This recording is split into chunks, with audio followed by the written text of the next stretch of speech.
The holographic display shimmered to life in the center of the Galactic Council chambers, casting an eerie blue glow across the assembled delegates.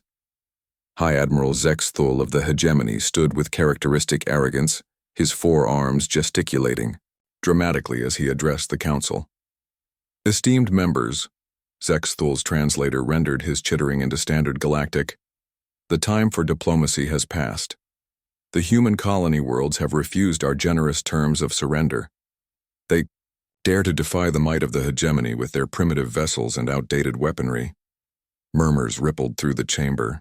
The humans had been the latest species to join the Galactic Council, barely 2 centuries ago, a blink of an eye in galactic politics. Their rapid expansion and stubborn independence had made them enemies among the older, more established powers. The Terran Defense Force may have surprised us at Proxima, Zexthul continued, his mandibles clicking with disdain. But that was a mere skirmish. What awaits them now is the full might of our grand fleet.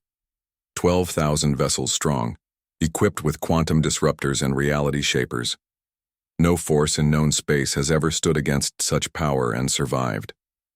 The hegemony had indeed assembled the largest fleet in recorded history. Ships from a dozen allied species formed a metallic cloud around the Kepler system, their combined firepower capable of turning planets to glass. It was an overwhelming display of force that had brought entire civilizations to their knees without firing a shot. Ambassador Chen Wei sat quietly in the human delegation's modest alcove, her weathered face betraying no emotion as Zexthul's boasts echoed through the chamber.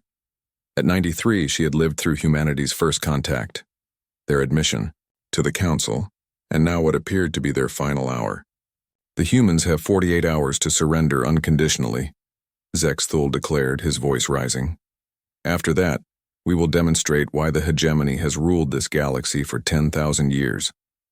Their pathetic fleet of 300 ships will be swept aside like debris before a stellar wind. As the chamber erupted in debate, Ambassador Chen rose slowly from her seat. The argument died as delegates noticed the small elderly human approaching the central podium. "Honored delegates," she began, her voice carrying despite her frail appearance. "The High Admiral speaks truly of his fleet's impressive size. 12,000 ships is indeed formidable." Zexthul's compound eyes glittered with satisfaction. "Finally, the humans show wisdom." Chen smiled, expression that somehow made several of the more perceptive delegates uneasy. "However, there seems to be a small misunderstanding regarding our response to your ultimatum." She activated her personal communicator, and her aide transmitted a simple text file to the chamber's main display. Numbers appeared, coordinates in 3-dimensional space. "These are the current positions of your fleet," Chen announced calmly. The chamber fell silent.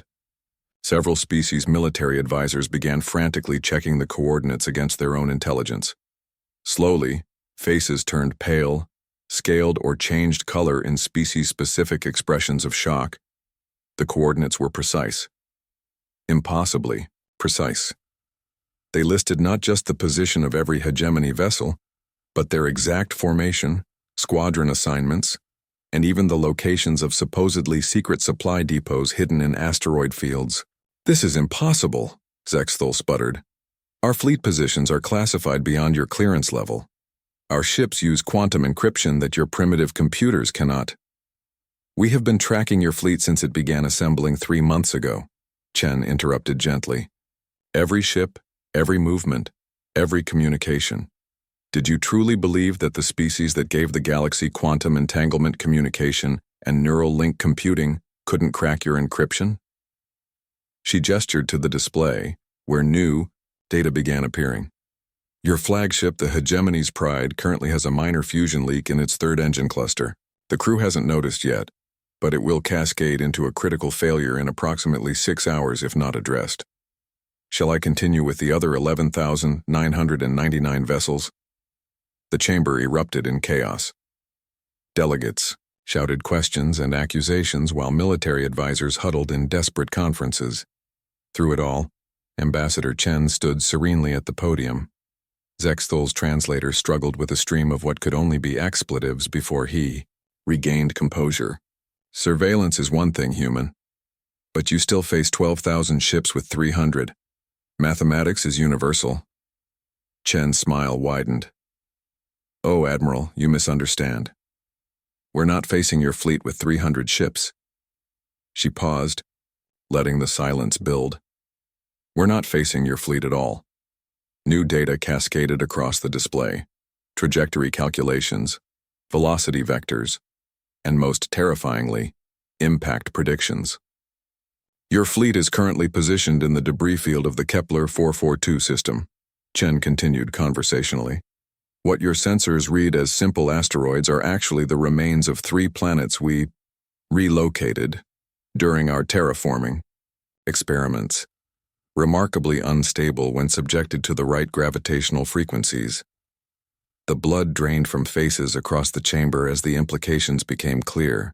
You see, we learned something important during our first contact with galactic civilization, Chen said, her voice taking on a harder edge. Everyone expects a fight. Fleets maneuvering, weapons blazing, heroes and villains locked in cosmic battle. But humans? We prefer engineering solutions. She activated another display, showing gravitational wave generators positioned throughout the system. Devices so small and subtle that no conventional scan would detect them. One signal from Earth, and your Invincible fleet will be caught in a cascading gravitational collapse. 12,000 ships crushed into a sphere roughly the size of a baseball. No weapons fired, no battles fought, just physics. The chamber had fallen completely silent.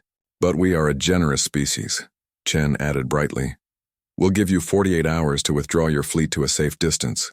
After that, she shrugged. Well, the universe has enough baseballs. As chaos erupted anew, Ambassador Chen gathered her papers and walked calmly toward the exit.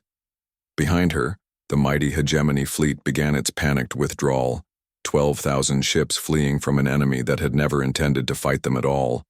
After all, humans had learned long ago that the best way to win a war was to never let it begin.